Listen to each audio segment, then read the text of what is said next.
5 राज्यों में चुनाव की तारीख जैसे जैसे नजदीक आ रही है, सभी पार्टियों में हलचल तेज हो गई है। गोवा में भी गठबंधन, सीट बंटवारे और नेताओं के दल बदल का सिलसिला शुरू हो चुका है। लेकिन चुनाव से पहले गोवा की जनता का मूड क्या है? हमारे रिपोर्टर ने ग्राउंड जीरो से गोवा का जायजा लिया है। इस रिपोर्ट को देखिए।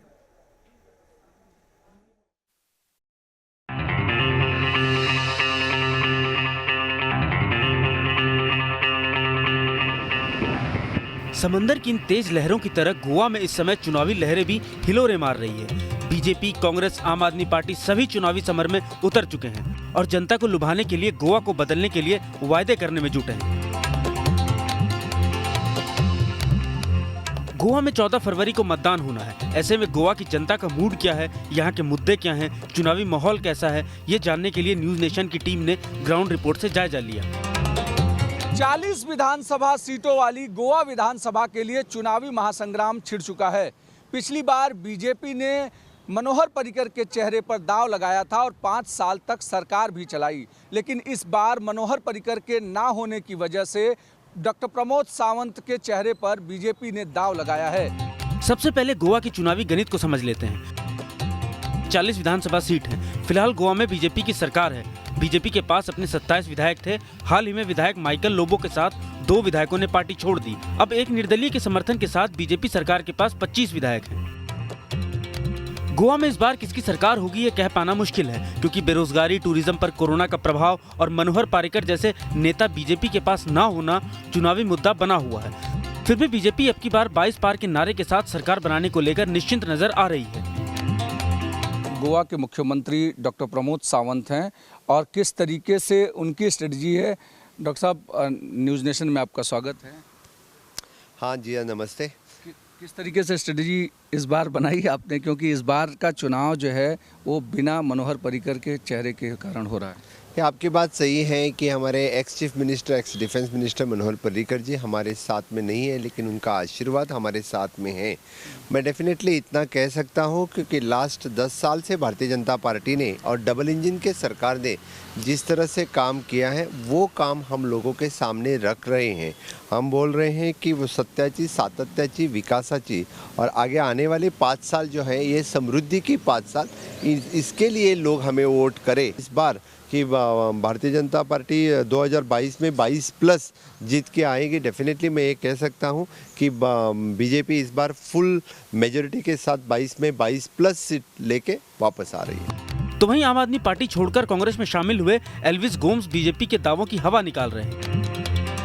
काफ़ी मजबूत है, क्योंकि बाय डिफ़ॉल्ट भी कह सकते हैं कांग्रेस मजबूत है, क्योंकि बीजेपी बहुत वीक हो गई है। बीजेपी का जो कोर वोटर है वो शिफ्ट हो गया है, क्योंकि 10 साल में इन्होंने कुछ अच्छा परिवर्तन नहीं देखा, कुछ चेंज नहीं आई और जो एक सिर्फ आश्वासन और कुछ नहीं, ओनली अश्योरेंस और कुछ उसका कन्वर्शन नहीं होता है एक्शन में, ये तो सब ने देखा है। इसलिए अभी उसका कोर वोटर हिल गया है और बीजेपी वीक विकेट पर चल रही है। इधर 2017 के चुनाव में बुरी तरह मात खाई अरविंद केजरीवाल की पार्टी आम आदमी पार्टी में गोवा में फिर से ताल ठोक रही है। खुद केजरीवाल कई बार गोवा का चुनावी दौरा कर लौट चुके हैं। गोवा वासियों को मुफ्त बिजली, पानी, रोजगार से लेकर राशन तक देने का वादा भी कर चुके हैं और उन्हें इस बार बदलाव की पूरी उम्मीद है। और जनता का बहुत ज़बरदस्त समर्थन है। जनता बहुत एक्साइटेड है इस बार नई पार्टी को ट्राई करने के लिए। जनता इस बार चेंज चाहती है, क्योंकि पिछले कई सालों से कभी बीजेपी, कभी कांग्रेस, कभी बीजेपी, कभी कांग्रेस और दोनों पार्टियों ने कुछ नहीं किया। और ख़ास तौर से यंग लोग जो हैं वो घरों में बैठे हैं, उनके पास जॉब्स नहीं हैं और सबसे बड़ी समस्या इस टाइम जॉब्स की है। तो वो सब लोग मिलके इस बार नई पार्टी को ट्राई करना चाहते हैं और मुझे बेहद खुशी है कि आम आदमी पार्टी को लेके इतनी एक्सपेक्टेशंस है लोगों की। लेकिन बात करें गोवा की जनता की, जिनकी हमने नब्ज टटोलने की कोशिश की, तो जनता के हिसाब से इन्हें किसी पार्टी पर भरोसा नहीं है और यहाँ सबसे बड़ा मुद्दा बेरोजगारी ही है। हमारे साथ कुछ ऐसे ही यहाँ के स्थानीय हैं, हम इनसे पूछते हैं। ये बताइए कि क्या प्रभाव पड़ेगा, क्या मुद्दे रहेंगे इस बार विधानसभा में? इस बार तो माइनिंग का इश्यू है और अनएम्प्लॉयमेंट बहुत है। ये कोविड के बाद बहुत लोगों का होटल बंद हो गया, दुकान बंद हो गया और गवर्नमेंट से कुछ उसको रिलीफ भी नहीं मिला। बहुत प्रॉब्लम में है लोग, अनएम्प्लॉयमेंट का प्रॉब्लम बहुत है। बहुत सारे लोग कह रहे हैं कि बेरोजगारी एक बड़ा मुद्दा यहाँ बनने वाला है और लोगों को रोजगार नहीं मिल रहा है। वो कहीं ना कहीं वोट करने के समय में हाँ, अनएम्प्लॉयमेंट का तो मुद्दा है ही गोवा में। मेन मुद्दा तो वही है अनएम्प्लॉयमेंट का, क्योंकि एम्प्लॉयमेंट के यहाँ पे ज़्यादा ज़्यादा इंडस्ट्रियल कैसे सेटअप हो और ज़्यादा के लोकल जितने भी बंदे हैं उनको कैसे रोज़गार प्राप्त हो, इसकी तरफ सरकार ने ध्यान देना चाहिए। ये तो एक यहाँ का खास मुद्दा रहेगा ही। गोवा भारत का प्रमुख पर्यटन स्थल है। हर साल देश विदेश से लाखों सैलानी यहाँ सैर सपाटे के लिए आते हैं, जिससे राज्य को राजस्व मिलता है। लेकिन कोरोना और लॉकडाउन की वजह से गोवा टूरिज्म को पिछले 2 सालों से जबरदस्त झटका लगा है, जिसकी वजह से यहाँ के व्यापारी वर्ग नाराज हैं।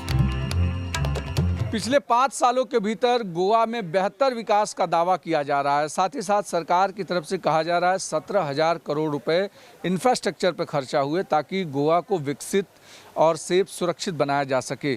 मैं इस समय गोवा मार्केट में हूँ। गोवा मार्केट में अमूमन जो भी सैलानी आता है वो इस मार्केट से होकर ज़रूर गुजरता है, क्योंकि यहाँ पर उसको अपने कपड़े खरीदने होते हैं या गोवा से जुड़ी तमाम सारी यादें लेकर जानी होती हैं। लेकिन गोवा मार्केट में लोग क्या सोचते हैं, इस बार चुनाव सामने है और क्या क्या मुद्दे होंगे, ये बताइए कि चुनाव सामने है, क्या मुद्दे आपके जहन में हैं?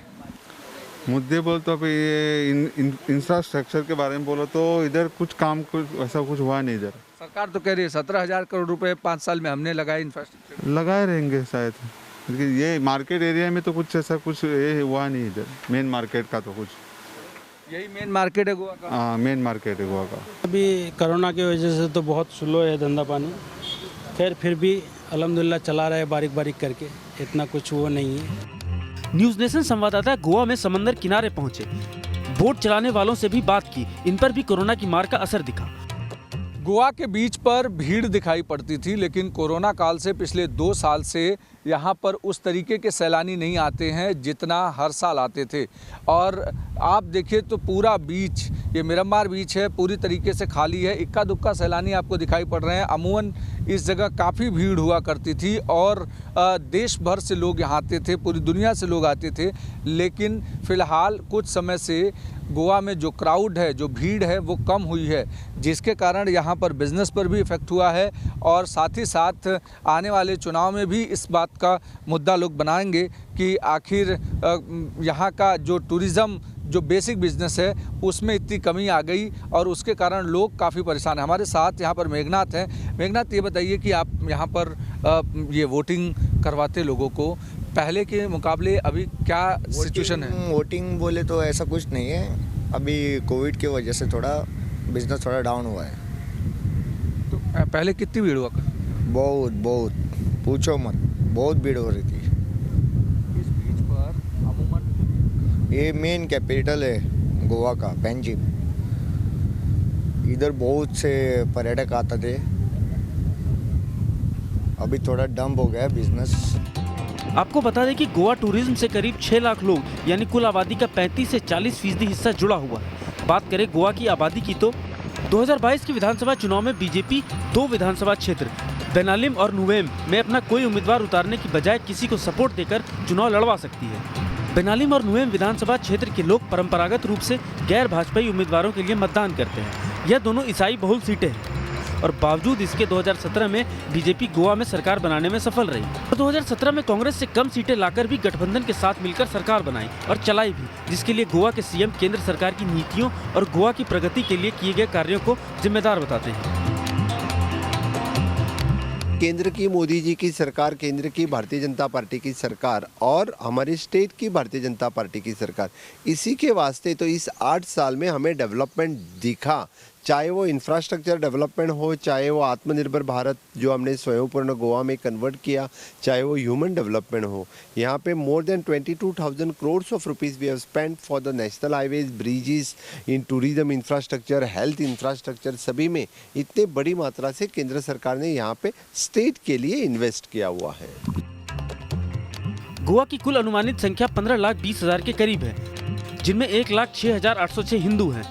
वहीं 1,27,852 मुसलमान हैं, 3,83,057 ईसाई, 1,537 सिख, 1,143 बुद्ध और 1,157 जैन हैं। गोवा की कुल आबादी में करीब 40,000 उत्तर भारतीय हैं। गोवा की 25% आबादी ईसाई और 8% आबादी मुस्लिम है, तो यहाँ ईसाई बहुल सीट वाले 10 विधानसभा सीटें हैं। लेकिन इस बार बीजेपी के लिए चुनावी डगर को पार कर सत्ता हासिल करने में थोड़ी मुश्किल आ सकती है, क्योंकि पिछले 2 चुनावों में गोवा में बीजेपी के पास मनोहर पर्रिकर जैसे जनता के प्रिय नेता थे, जिनकी कमी पार्टी को जरूर खल रही होगी। तो वहीं आम आदमी पार्टी और कांग्रेस से भी बीजेपी को गोवा में इस बार कड़ी टक्कर मिल सकती है। ऐसे में अब देखते हैं जब 10 मार्च को गोवा के नतीजे आएंगे तो वो किस पार्टी के पक्ष में आएंगे। गोवा से अभिषेक पांडे के साथ टीम न्यूज़ नेशन।